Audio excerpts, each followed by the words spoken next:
Breaking చూస్తున్నాం. కోనసీమ జిల్లా రామచంద్రపురంలో మరణించినటువంటి సిర్రా రంజిత మరణానికి సంబంధించిన మిస్టరీ వీడింది. ఇంట్లో ఎలక్ట్రికల్ పనులు చేసే శ్రీనివాస్ ప్రధాన నిందితుడిగా తెలుస్తోంది. ఇంట్లో బాలిక ఉన్న సమయంలో చోరీకి ప్రయత్నించాడు శ్రీనివాస్. అయితే చోరీ టైంలో బాలిక నిలదీయడంతో శ్రీనివాస్ భయపడిపోయాడు. ఎలాగైనా సరే బాలికని చంపి బలవన్మరణంగా చిత్రీకరించాలి అనేటువంటి ప్లాన్ చేసి అది ఎగ్జిక్యూట్ చేశాడు. తర్వాత స్కూల్ సీసీటీవీ ఫుటేజ్ని వాట్సాప్లో పెట్టి హడావిడి చేసి పెద్ద ఎత్తున ఒక రాద్ధాంతాన్ని సృష్టించాడు శ్రీనివాస్. ఈ మెసేజ్తో శ్రీనివాస్పై ఫోకస్ పెట్టారు పోలీసులు. శ్రీనివాస్ని ఇప్పుడు ప్రధాన నిందితుడిగా గుర్తించారు పోలీసులు. వెంటనే అరెస్ట్ చేశారు. రంజిత అనేటువంటి 10 ఏళ్ల చిన్నారి అనుమానాస్పద స్థితిలో మరణించింది. పోలీసులు ఈ కేసుని ఛేదించే పనిలో ఉన్నారు. ప్రస్తుతానికి ఒక నిందితుని అరెస్ట్ చేశారు. ఇక్కడ ఫోటోలో కనిపించినటువంటి ఎలక్ట్రీషియన్ శ్రీనివాస్ అతనే. అయితే 4వ తేదీన కాకినాడ జిల్లాలోని రామచంద్రపురంలో 5వ తరగతి చదువుతున్నటువంటి ఈ 10 ఏళ్ల రంజిత అనేటువంటి అమ్మాయి అనుమానాస్పద స్థితిలో మరణించింది. అయితే ఆ బాలిక తల్లి ఫిర్యాదు ఇవ్వడంతో పోలీసులు రంగప్రవేశం చేశారు. పోలీసులు ఈ కేసును ఛేదించడానికి సుమారుగా 5 రోజుల సమయం పట్టింది. ఈ కేసులో అంతకుముందు ఇంటి యజమాని కుమారుడిని జకీర్పై అనుమానాలు వ్యక్తం చేయగా తాజాగా ఇప్పుడు శ్రీనివాసే దీని వెనుక ఉన్నారని చెప్పి పోలీసులు తేల్చేశారు. ఇక్కడ ఫోటోలో కనిపిస్తున్నటువంటి ఆ 10 ఏళ్ల చిన్నారి రంజిత ఆవిడే. ఇక తర్వాత రైట్ సైడ్ బాక్స్లో మీకు కనిపిస్తున్న విజువల్లో నిందితుడిని ప్రవేశపెట్టడం మనం చూస్తూ ఉన్నాం. ఎలక్ట్రీషియన్ శ్రీనివాస్ ఒక చోరీకి యత్నించాడట. ఆ చోరీకి యత్నించేటువంటి క్రమంలో ఆ బాలిక చూసి నిలదీయడంతోనే ఎలాగైనా సరే ఆ బాలిక చూసి తల్లిదండ్రులకు చెప్తుందేమో ఏం జరుగుద్దో అని భయపడిపోయినటువంటి శ్రీనివాస్ ఆ బాలికని హతమార్చి బలవన్మరణంగా చిత్రీకరించాలని ప్రయత్నం చేశాడు. ఆ తర్వాత స్కూల్లోని ఒక సీసీటీవీ ఫుటేజ్ని బయటపెట్టాడు. ఆ సీసీటీవీ ఫుటేజ్ బయటపెట్టిన తర్వాత అసలు శ్రీనివాస్ ఎందుకు ఇలా చేయాల్సి వచ్చిందని దానిపైన అనుమానం వ్యక్తమైంది. అక్కడి నుంచి పోలీసులు కేసును ఛేదించారు. ప్రస్తుతం మనం విజువల్లో చూస్తున్నాం. కేసును ఛేదించేటువంటి క్రమంలో పోలీసులు 5 రోజుల సమయం తీసుకున్నారు. పలు కోణాల్లో కేసును విచారించారు. మా ప్రతినిధి ప్రకాష్ సిద్ధంగా ఉన్నారు లైవ్లో. ప్రకాష్, ఎలక్ట్రీషియన్ శ్రీనివాసే రంజిత మరణానికి కారణం అనేది పోలీసులు గుర్తించారు, అరెస్ట్ చేశారు. ప్రస్తుతానికి ఎలక్ట్రీషియన్ శ్రీనివాస్ ఎందుకు ఈ నిర్వాకానికి పాల్పడాల్సి వచ్చింది? కేవలం చోరీ చేసే సమయంలో అక్కడ అమ్మాయి ఉంది, తనను చూసింది, బయట పెడుతుందనేటువంటి భయంతోనేనా, లేదా ముందుగా ప్రణాళిక భాగంగానే ఒక అమ్మాయి ఉంది, ఆ అమ్మాయిని హతమార్చి ఆ తర్వాత చోరీ చేయాలనుకున్నాడు? అప్డేట్స్ ఏంటి? పోలీసులు ఏం చెప్తున్నారు?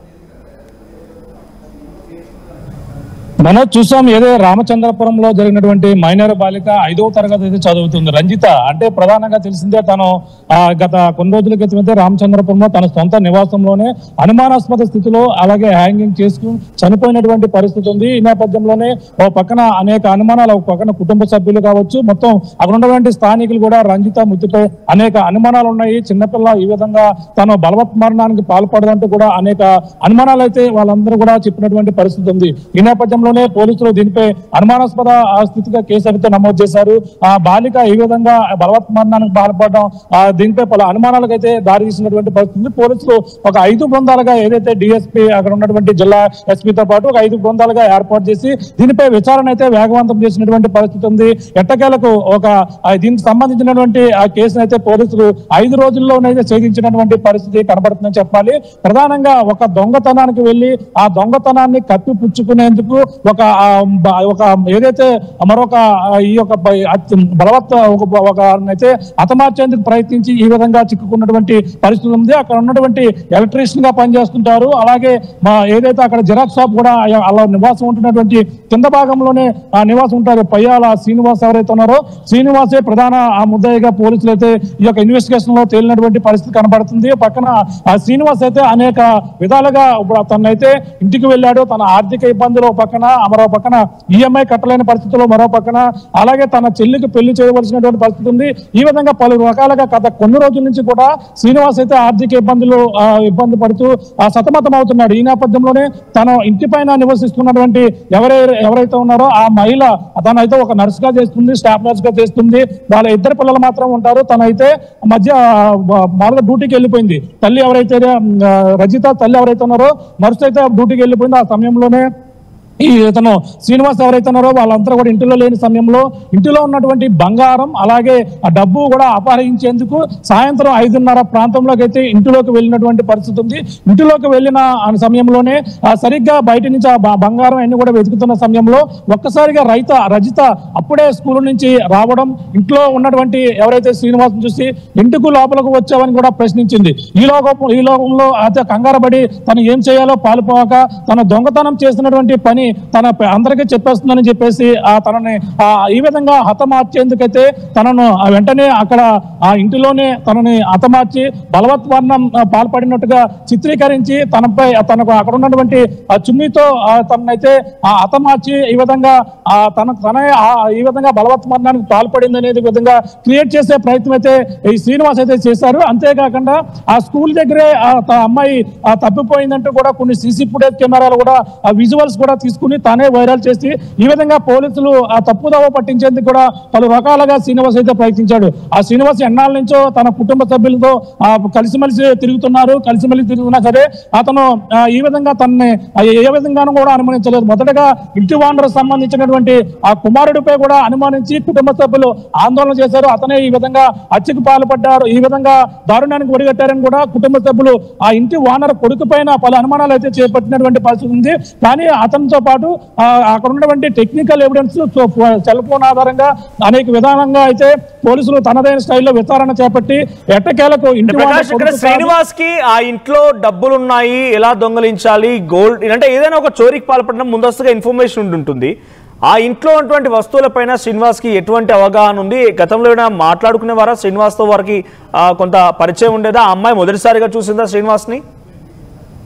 రజిత కుటుంబ సభ్యులతో అయితే శ్రీనివాస్ అందరితో కూడా కలిసిమెలిసి తిరుగుతుంటాడు. ముఖ్యంగా అతను ఇంటి కింద భాగంలోనే జిరాక్స్ షాప్ పెట్టుకోవడం, ఎలక్ట్రీషియన్ గా పనిచేయడం, ఇవన్నీ కూడా కుటుంబ సభ్యులతో కలిసిమెలిసి తిరుగుతుంటాడు. వాళ్ళందరూ కూడా ఎటువంటి విధంగా కూడా అనుమానం అయితే రాలేదు. శ్రీనివాసే వాళ్ళందరితో కూడా ఈ విధంగా జరిగినటువంటి ఘటనపై కూడా వాళ్ళతో పాటు కూడా పోరాడి ఆ యొక్క ఆందోళన కూడా పాల్గొన్నటువంటి పరిస్థితి ఉంది. ఏ విధంగా అతనిపై అయితే అనుమానం రాలేదు. కానీ పోలీసులు తనదైన స్థాయిలో ఒక 5 బృందాలుగా ఏర్పాటవి దీనిపై విచారణ అయితే చేపట్టారు. కుటుంబ సభ్యులతో సరదాగా తిరుగుతున్నటువంటి ఈ శ్రీనివాసే అసలైన ముద్దాయిగా ఈ ప్రధానంగా రజిత యొక్క మృతి కేసులో ఇప్పుడైతే బయటకు వచ్చినటువంటి పరిస్థితి ఉంది. ఏది ఏమైనా ఆ యొక్క దొంగతనానికి వెళ్ళి తనకు దొరికేస్తాను, పెద్దలకు చెప్పేస్తారో భయంతోనే ఈ విధంగా 10 సంవత్సరాలు అంటే 5వ తరగతి చదువుతున్నటువంటి రజితనైతే ఈ విధంగా హతమార్చి తానే తప్పించుకునే ప్రయత్నం చేసి పోలీసులకు తప్పుదోవ పట్టించే ప్రయత్నంలోనే ఈ శ్రీనివాస్ అయితే అడ్డంగా బుక్ అయ్యి ఈ విధంగా ప్రస్తుతం అయితే ఆ పోలీసులు తనదైన స్థాయిలో 5 బృందాలుగా ఏర్పడి కేసును అయితే ఇన్వెస్టిగేషన్ చేసి ఛేదించినటువంటి పరిస్థితి ఉంది. ఇంటిలో ఎవరూ లేని సమయంలోనే తన తల్లి ఆ ఉద్యోగ నిమిత్తం వెళ్ళిపోయింది, బయటకు వెళ్ళి నర్సుగా చేస్తుంది. ఆ నర్సుగా చేస్తున్న నేపథ్యంలో ఎప్పుడైతే తన రజిత చూసిందో తనని పెద్దగా చెప్తారనే ఉద్దేశంతో ఈ యొక్క తనైతే ఈ విధంగా బలవత్మరణానికి పాల్పడే విధంగా కూడా క్రియేట్ చేసే ప్రయత్నం చేసి పోలీసులకు అడ్డంగా ఎలక్ట్రీషియన్ ఎవరైతే శ్రీనివాస్ అయితే అడ్డంగా దొరికిపోయిన పరిస్థితి ప్రధానంగా ఉంది Manoj. Right, thank you Prakash. So మొత్తంగా కోనసీమ జిల్లాలో రంజిత మరణం ఒక్కసారిగా పెద్ద ఎత్తున సంచలనంగా మారింది. అయితే రంజిత మరణానికి సంబంధించిన మిస్టరీని ఛేదించారు పోలీసులు. కోనసీమ జిల్లా రామచంద్రపురంలో ఈ నెల 4వ తేదీన రంజిత అనేటువంటి ఆ 10 ఏళ్ల బాలిక బల్మరణానికి పాల్పడ్డట్టుగా కొంచెం చిత్రీకరించే ప్రయత్నం శ్రీనివాస్ అనేటువంటి ఆ యువకుడు చేశాడు. అయితే అనుమానాస్పద స్థితిలో ఆ అమ్మాయి మరణించడంతో తల్లి ఫిర్యాదు మేరకు పోలీసులు రంగప్రవేశం చేశారు. సో దీని వెనుక ఎవరున్నారు ఏంటనే దానికంటే ముందు ఆ ఇంటి యజమాని కుమారుని ఒకరిని అరెస్ట్ చేశారు. ఆ తర్వాత పలు కోణాల్లో విచారించిన తర్వాత శ్రీనివాస్ పేరు తెర మీదకి వచ్చింది. శ్రీనివాస్ అనేటువంటి ఈ వ్యక్తి ఎలక్ట్రీషియన్ గా పనిచేస్తున్నాడట. సో ఆ వ్యక్తికి పలు అప్పుల బాధలు ఉన్నాయా, లేకపోతే వానికి పర్సనల్ రీజన్స్ ఏమున్నాయితే కానీ ఆ ఇంట్లో చోరీకి పాల్పడానికి వెళ్ళాడట. సో రంజిత తల్లి స్టాఫ్ నర్స్గా పనిచేస్తోంది. తెల్లారు లేవగానే ఉద్యోగానికి వెళ్ళిపోయింది. సో తన ఉద్యోగం వెళ్ళిన సమయంలో ఒంటరిగా ఉన్నటువంటి ఈ అమ్మాయిని చూసి ఆ ఇంట్లోకి వెళ్ళి ఎవరుండరు కదా అని చెప్పి దొంగతనం చేయాలనుకున్నాడు.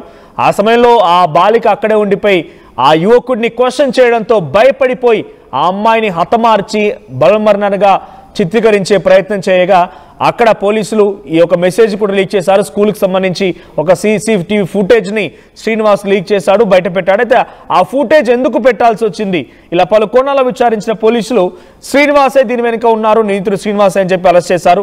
అరెస్ట్ చేసే విజువల్ కూడా మనం చూస్తూ ఉన్నాం. సో దాదాపుగా కుక్కట్పల్లిలో జరిగినటువంటి ఒక బాలిక సహస్ర సంబంధించినటువంటి కేసులో కూడా చాలా అనుమానాలు, చాలా సమయం పట్టింది. ఎట్టకేలకి ఆ అమ్మాయి సహస్ర వాళ్ళ తమ్ముడితో ఆడుకునేటువంటి ఒక 10వ తరగతి చదువుతున్న వ్యక్తే దొంగతనానికి వెళ్ళిపోయి ఈ యొక్క దుర్మార్గానికి పాల్పడి ఆ చిన్నారిని హతమార్చిన సంఘటన మనం చూసాం. దాదాపుగా ఇది కూడా అదే విధంగా కనిపిస్తోంది. రంజిత అనేటువంటి ఆ బాలిక అక్కడ ఉన్న సమయంలో తనని బెదిరించింది. ఎందుకు వచ్చావు, మా ఇంటికి ఏం చేయడానికి వచ్చావని చెప్పే రకంగా తను క్వశ్చన్ చేయడంతోనే తనని హతమార్చి బలవన్మరణంగా చిత్రీకరించాలనేటువంటి ప్రయత్నం ఇప్పుడు పోలీసులు భగ్నం చేశారు. శ్రీనివాసే నిందితుడంటూ పోలీసులు ఛేదించారు కేసుని. శ్రీనివాస్ని అరెస్ట్ చేశారు.